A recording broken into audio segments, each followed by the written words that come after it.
2025 இந்த சிறப்பான விழாவிலே கலந்து கொண்டு சிறப்பித்துக் கொண்டிருக்கக்கூடிய மாண்புமிகு அமைச்சர் பெருமக்கள்,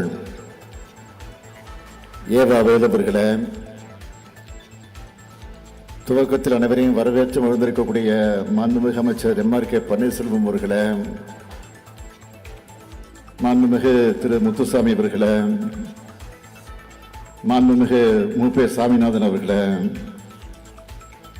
மாண்புமிகு திருமதி கயல்விழி செல்வராஜ் அவர்களே, மாநிலங்களவை உறுப்பினர் அந்தியூர் செல்வராஜ் அவர்களே, நாடாளுமன்ற உறுப்பினர்கள் திரு சுப்பராயன் அவர்களே, திரு பிரகாஷ் அவர்களே, முன்னாள் அமைச்சர் தோப்பு வெங்கடாசலம் அவர்களே, டெல்லி சிறப்பு பிரதிநிதி திரு AKS விஜயன் அவர்களே, சட்டமன்ற உறுப்பினர்கள் பூண்டி கலைவாணன் அவர்களே, சந்திரகுமார் அவர்களே, AG வெங்கடாச்சலம் அவர்களே, அரசு செயலாளர்களே, திரு சுப்பையன் IAS அவர்களே, திரு தட்சிணாமூர்த்தி IAS அவர்களே, இயக்குநர்கள் திரு முருகேஷ் IAS அவர்களே, திரு குமரவேல் பாண்டியன் அவர்களே, மாவட்டத்தினுடைய ஆட்சித்தலைவர் திரு ராஜகோபால் IAS அவர்களே, உள்ளாட்சி அமைப்பினுடைய பிரதிநிதிகளே, அரசு உயர் அலுவலர்களே, என் பேரன்பிற்கும் பெருமதிப்பிற்கும் உரிய உழவர் பெருமக்களே, பத்திரிகை மற்றும் ஊடகத்துறை சார்ந்திருக்கக்கூடிய நண்பர்களே, உங்கள் அனைவருக்கும் என்னுடைய அன்பான வணக்கம். டெல்டா பாசனத்துக்கான தண்ணீரை நாளை தினம் மேட்டூர் அணையிலிருந்து நான் திறந்து வைப்பதற்கு முன்னாடி இன்று மேற்கு மண்டல வேளாண் பெருங்குடி மக்களான உங்களை சந்திப்பதில் நான் மிகுந்த மகிழ்ச்சி அடைகிறேன். வேளாண் கண்காட்சி மற்றும் கருத்தரங்கம், இந்த நிகழ்ச்சியை வேளாண்மை உழவர் நலத்துறை சார்பில் ஈரோட்டில் மிக சிறப்பாக ஏற்பாடு செய்திருக்கிறார்கள். அதற்காக முதல்ல என்னுடைய பாராட்டுக்களையும் வாழ்த்துக்களையும் நான் தெரிவித்துக் கொள்ள விரும்புகிறேன். இந்த பிரம்மாண்ட கண்காட்சி அரங்குகளை பார்வையிட்டப்போ என் மனசில் அளவில்லா மகிழ்ச்சி உண்டாச்சு. அதுக்காக வேளாண் பொதுமக்கள் ஒவ்வொருத்தருக்கும் தனித்தனியா என்னுடைய வணக்கத்தையும் நன்றியும் நான் தெரிவிச்சுக்க விரும்புகிறேன். விவசாயிகளால தான் இந்த மண்ணும் மக்களும் மகிழ்ச்சியோட மனநிறைவோட உணவுப் பொருட்கள் கிடைச்சு உடல் வலிமையோடு வாழுறாங்க. தமிழ்நாட்டின் வேளாண் பெருமக்கள் எல்லோரும் வாழ்வாங்கு வாழ்கன்னு இந்த ஈரோடு மண்ணிலிருந்து ஈர உணர்வோடு நான் பார்க்கிறேன். இந்த துறையை ஒரு விவசாயிக்க உரிய அக்கறையோடும் பொறுப்போடும் நடத்திட்டு வராரு யாரு? நம்முடைய வேங்கை மைந்தன் மாண்புமிகு அமைச்சர் MRK பன்னீர்செல்வம் அவர்கள். இந்த கண்காட்சி கருத்தரங்க நடத்துவதற்கு இந்த ஈரோடு மாவட்டத்தை ஏன் தேர்ந்தெடுத்தாங்கன்னு பார்த்தா, ஈரோடு வேளாண்மையில வளர்ச்சி பெற்ற பல முன்னோடி விவசாயிகளை கொண்ட மாவட்டம் இந்த மாவட்டம். குறிப்பா சொல்லணும்னா, மாவட்ட மொத்த வேளாண் உற்பத்தி 12,221 ரூபாய் என்ற அளவில் மாநிலத்தில் 8வது இடம். காளிங்கராயன் மற்றும் கீழ்பவானின்னு முக்கிய பாசன கால்வாய்கள் இருக்கு. இந்தியாவோட மஞ்சள் மாநகரம் ஈரோடு.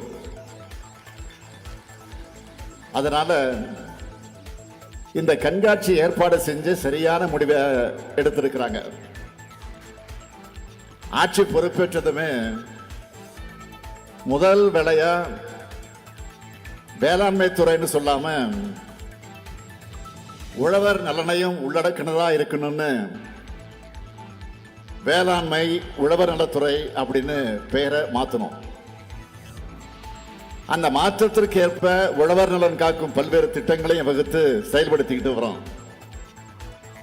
அதனாலதான் தமிழ்நாட்டு வரலாற்றில் முதல் முறையா வேளாண் துறைக்கு தனி நிதி அறிக்கையை தாக்கல் செய்ய ஆரம்பிச்சோம்.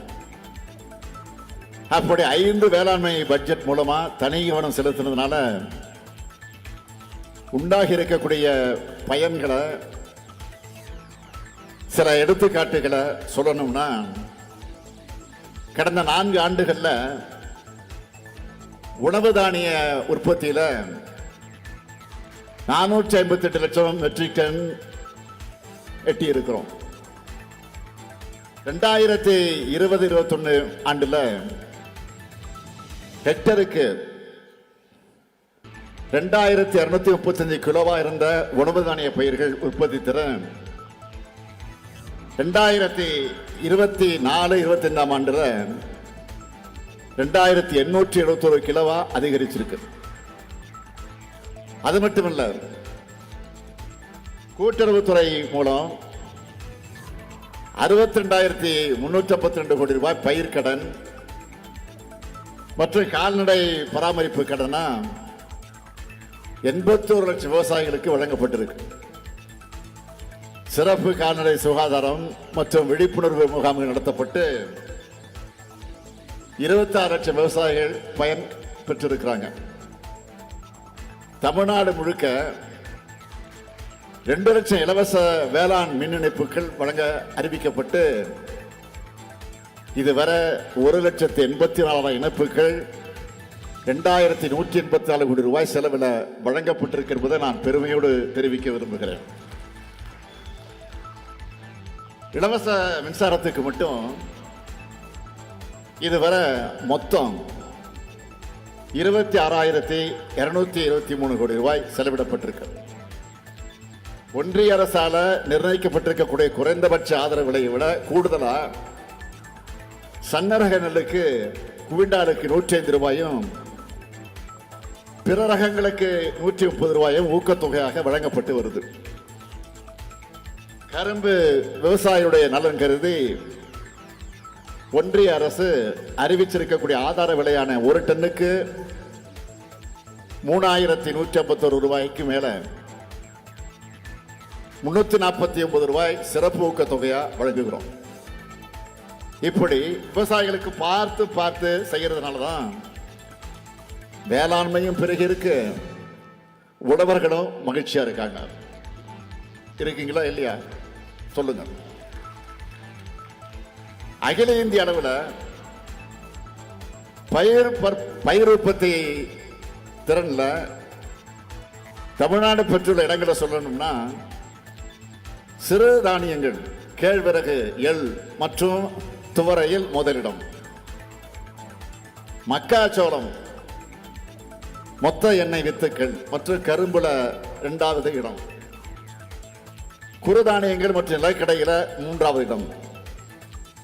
இப்படி வளர்ச்சி அதிகரிக்க வேண்டும் தான் கலைஞருடைய அனைத்து கிராம ஒருங்கிணைந்த வேளாண் வளர்ச்சி திட்டத்தை செயல்படுத்தணும். நகரங்கள் மட்டும் இல்லாம தமிழ்நாட்டில் இருக்கக்கூடிய ஒவ்வொரு கிராமமும் அதுக்கு இணையான வளர்ச்சி அடையணும்னு அனைத்து கிராம அண்ணா மறுவல் திட்டத்தை இணைச்சு மொத்தம் இருக்கக்கூடிய 12,525 கிராம ஊராட்சிகளையும் இதில் செயல்படுத்தப்பட்டு வருது. மண்ணுயிர் காத்து மண்ணுயிர் காப்போம் என்ற திட்டத்தை கடந்த ஆண்டு செயல்படுத்தணும். தானியங்கள், காய்கறிகள், பழங்கள் விளைவிக்கிறத ஊக்கப்படுத்த அதற்காக இந்த திட்டத்தில் 20 லட்சம் விவசாயிகள் பயனடைந்திருக்கிறாங்க. அது மட்டுமல்ல, தோல்ல துண்டு போட்டுக்கிட்டு வேஷம் போடுகிற போலி விவசாயிகள் நாங்கள் கிடையாது. உங்களுக்கு ஒரு பிரச்சனை வந்தா முதல் ஆளா துணை நீக்கிறவங்க நாங்க. கடந்த 4 ஆண்டுகள்ல விவசாயிகளுக்கு 1630 கோடி ரூபாய் நிவாரணமாக வழங்கியிருக்கிறோம். பயிர் காப்பீட்டு திட்டத்தில் 32 லட்சம் விவசாயிகளுக்கு 5720 கோடி ரூபாயை இழப்பீட்டு தொகையாக வழங்கியிருக்கிறோம். அது மட்டுமல்ல, ஏராளமான சிறப்பு திட்டங்களையும் செயல்படுத்திட்டு இருக்கிறோம். அதையெல்லாம் சுருக்கமாக சொல்லணும்னா, மதுரை மல்லிக்கான இயக்கம், பலா இயக்கம், முருங்கை இயக்கம், தமிழ்நாடு சிறுதானி இயக்கம், பனை மேம்பாட்டு இயக்கம், தோட்டக்கலை பயிர்கள் சாகுபடி தொகுப்பு, கருவேப்பிலை தொகுப்பு, தென்னை தேர்வாடல் நோய் மீட்பு திட்டம், மிளகாய் மண்டலம்னு ஏராளமான சிறப்பு திட்டங்களை செயல்படுத்திட்டு வரோம். அதோட வேளாண் இயந்திரங்கள் வாங்க மானியம், வேளாண் வாடகை மையங்கள் அமைக்க மானியம், உழவர் செயலில் வாடகை சேவைன்னு நம்ம அரசோட முன்னெடுப்புகளையும் திட்டங்களையும் பட்டியலிட்டுக்கிட்டே போகலாம். இந்த வரிசையில் உழைப்புக்கான பயனை உழவர்களை பெறணும்னு தலைவர் கலைஞர் அவர்களால் உருவாக்கப்பட்டு கடந்த கால ஆட்சியாளர்களால் சீரழிக்கப்பட்ட 125 உழவர் சந்தைகளை புதுப்பிச்சு 14 உழவர் சந்தைகளையும் நாம் உருவாக்கி இருக்கிறோம்.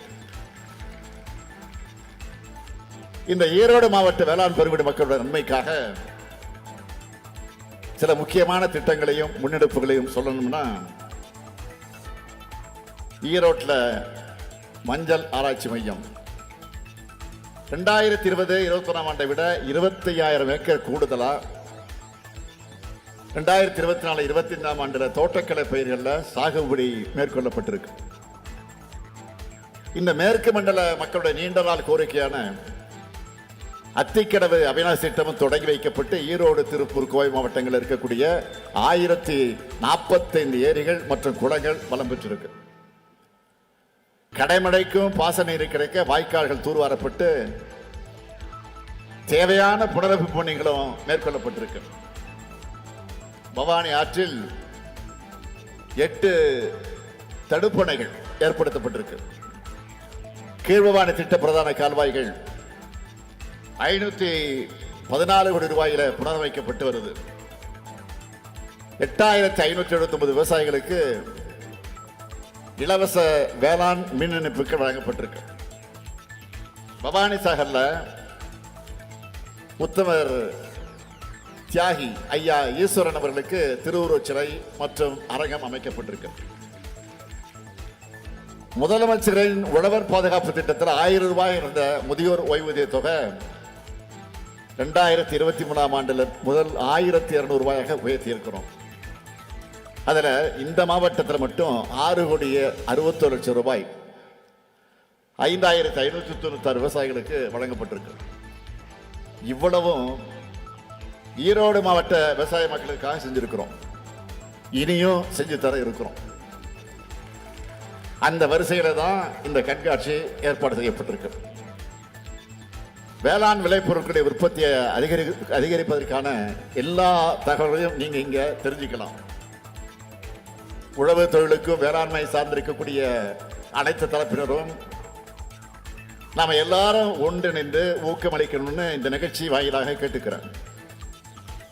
இப்படியான பயனுள்ள நிகழ்வுகள் எல்லா மண்டலங்களையும் தொடர்ந்து நடத்தப்படணும்னு